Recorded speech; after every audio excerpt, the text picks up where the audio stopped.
Jangan lupa like, comment, and subscribe channel YouTube TVRI Bengkulu dan nyalakan lonceng notifikasinya.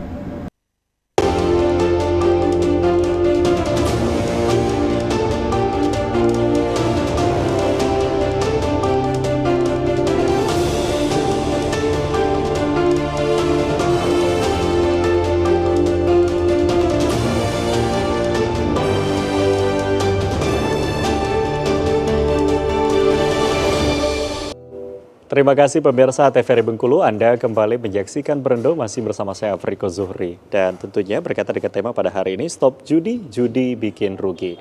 Nah tadi kita sudah membahas apa sih sebetulnya dampak akibat gitu ya dari judi itu sendiri.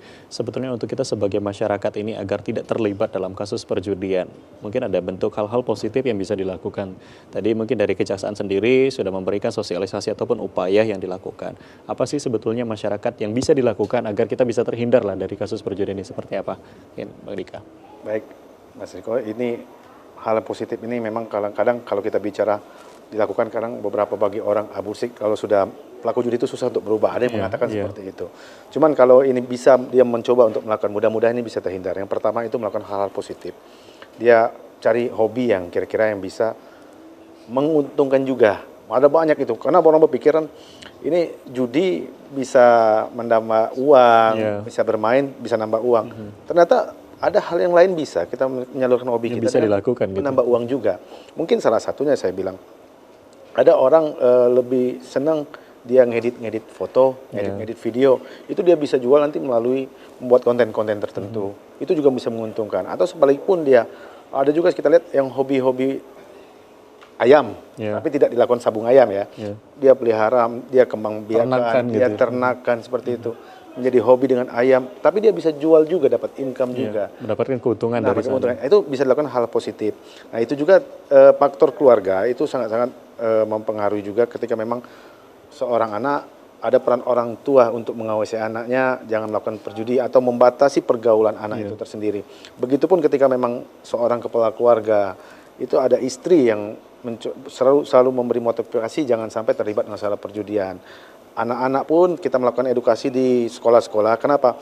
Karena dari anak-anak ini sendiri dia paham tentang bahaya judi. Di samping itu juga sebagai promotor dari kita, sebagai perpanjang tanganan dari kita untuk menyampaikan, mungkin ada kakaknya atau orang tuanya yang ikut melakukan perjudian, dia bisa mengingatkan. Oh Pak, oh Kak, oh Bang, kami tadi dapat edukasi dari pihak kejaksaan bahwa judi itu bisa dihukum segala macam. Ini bisa menyampaikan juga. Jadi faktor keluarga juga bisa mempengaruhi terkait masalah hal-hal yang positif, bisa menghindari perjudian itu sendiri. Ya, sebetulnya banyak hal-hal positif yang bisa dilakukan gitu. Nah, mungkin dari Pak Reza sendiri ingin menambahkan apa sih sebetulnya bisa kita lakukan ya sebagai masyarakat sendiri agar bisa terhindar. Apalagi tadi untuk masyarakat yang sudah masuk dalam ranah kecanduan ini ya, yang mungkin sudah susah untuk dihentikan, ini seperti apa?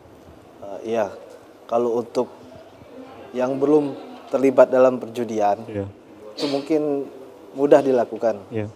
Yang susah ini kan yang sudah kecanduan, yang sudah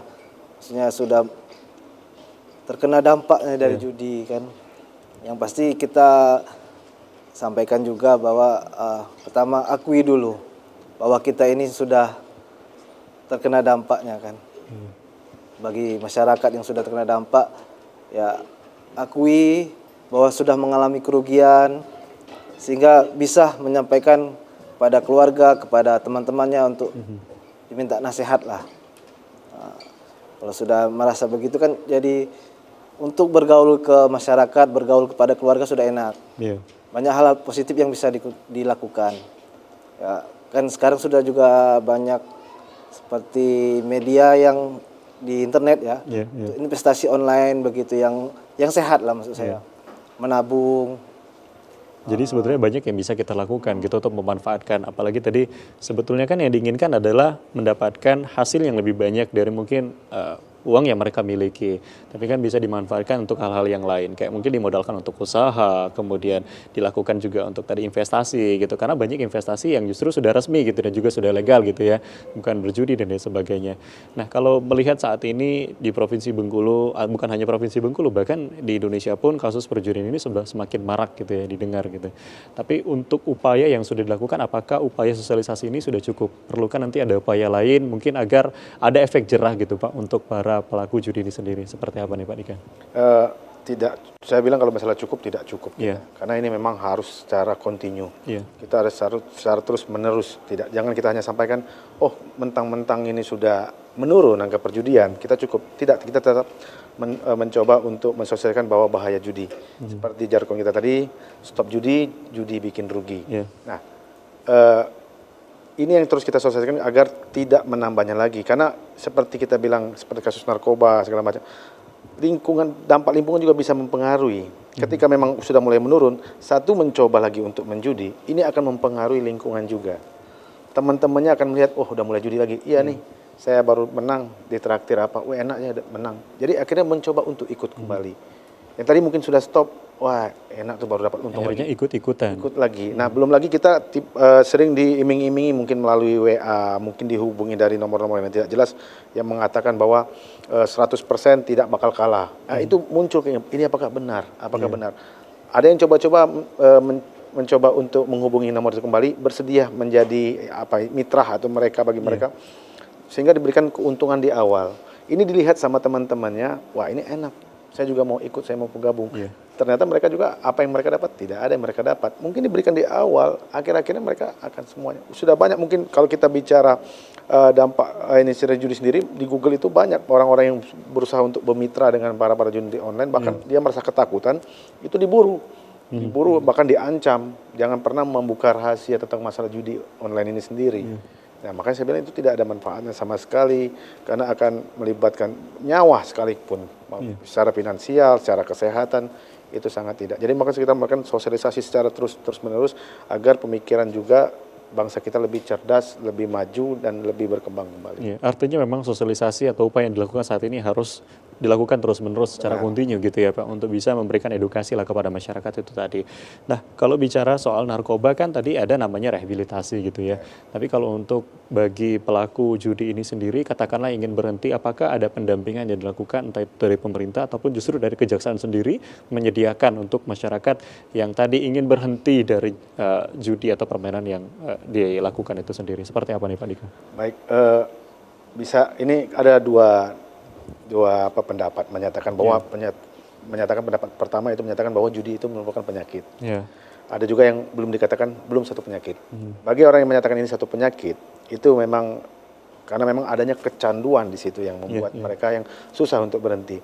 Dari untuk pemerintah pusat sendiri belum adanya satu wajah untuk rehab. Tapi memang dianjurkan bagi yang susah untuk menghentikan kecanduan itu pergi ke terapi-terapi tertentu. Untuk rehab secara mandiri itu sudah banyak. Sudah banyak dilakukan di beberapa dilakukan secara swasta, mungkin kan ada usaha-usaha sendiri terkait masalah menghilangkan kebiasaan dia untuk melakukan perjudian. Itu sudah banyak kalau kita jumpa. Tapi kalau secara dari pemerintahan itu sendiri, itu belum ada secara resmi yang diatur terkait masalah rehab ini sendiri.